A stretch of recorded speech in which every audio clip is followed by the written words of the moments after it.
औरत कितनी बेवकूफ़ होती है, वक्त मिले तो ज़रूर देख लेना। एक गृहिणी वो रोज़ाना की तरह आज फिर ईश्वर का नाम लेकर उठी थी। किचन में आए और चूल्हे पर चाय का पानी चढ़ाया, फिर बच्चों को नींद से जगाया ताकि वो स्कूल के लिए तैयार हो सके। कुछ ही पलों में वो अपने सास ससुर को चाय देकर आई, फिर बच्चों का नाश्ता तैयार किया और इसी बीच उसने बच्चों को ड्रेस भी पहनाया। फिर बच्चों को नाश्ता कराया। पति के लिए दोपहर का टिफ़िन बनाना भी ज़रूरी था। इसी बीच स्कूल का रिक्शा आ गया और वो बच्चों को रिक्शा तक छोड़ने चली गई। वापस आकर पति का टिफ़िन बनाया और फिर मेज से जूठे बर्तन इकट्ठा किए। इस बीच पति देव की आवाज़ आई कि मेरे कपड़े निकाल दो। उनको ऑफिस जाने के लिए कपड़े निकाल कर रख दी।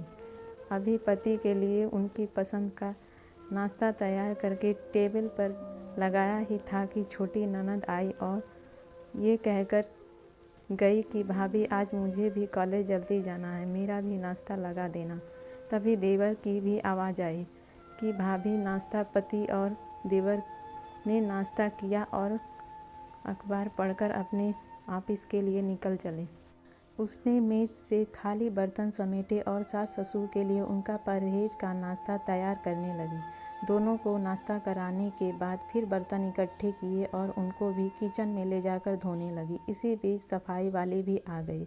उसने बर्तन का काम सफाई वाली को सौंप कर खुद बेड की चादरें वगैरह इकट्ठा करने पहुंच गई और फिर सफाई वाली के साथ मिलकर सफाई में जुट गई। अब तक 11 बज चुके थे। अभी वो पूरी तरह काम समेट भी न पाई थी कि काल बेल बजी। दरवाज़ा खोला तो सामने बड़ी ननद और उसके पति व बच्चे सामने खड़े थे। उसने खुशी खुशी सभी को आदर के साथ घर में बुलाया और उनके बातें करते करते उनके आने की खुशी जाहिर करती रही। ननद की फरमाइश के मुताबिक नाश्ता तैयार करने के बाद अभी वो ननद के पास बैठी ही थी कि सास की आवाज़ आई कि बहू खाने का क्या प्रोग्राम है। उसने घड़ी पर नज़र डाली तो 12 बज रहे थे। उसकी फिक्र बढ़ गई। वो जल्दी से फ्रिज की तरफ लपकी और सब्जी निकाली और फिर से दोपहर के खाने की तैयारी में जुट गई। खाना बनाते बनाते अब दोपहर का 2 बज चुके थे। बच्चे स्कूल से आने वाले थे। लो बच्चे आ गए। उसने जल्दी जल्दी बच्चों की ड्रेस उतारी और उनका मुंह हाथ धुलवा कर उनको खाना खिलाया। इसी बीच छोटी ननद भी कॉलेज से आ गई और देवर भी आ चुके थे। उसने सभी के लिए मेज़ पर खाना लगाया और खुद रोटी बनाने लग गई। खाना खाकर सब लोग फ्री हुए तो उसने मेज़ से फिर बर्तन जमा करने शुरू कर दिए।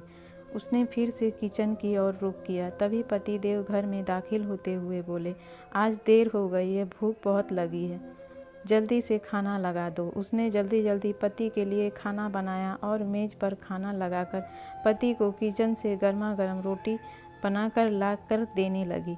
अब तक 4 बज चुके थे। अभी वो खाना खिला ही रही थी कि तभी पतिदेव ने कहा, आ जाओ तुम भी खा लो। उसने हैरत से पति की तरफ देखा तो उसे ख्याल आया कि आज मैंने सुबह से कुछ खाया ही नहीं। इस ख्याल के आते ही वो पति के साथ खाना खाने बैठ गई। अभी पहला निवाला उसने मुंह में डाला ही था कि आंख से आंसू निकल आए।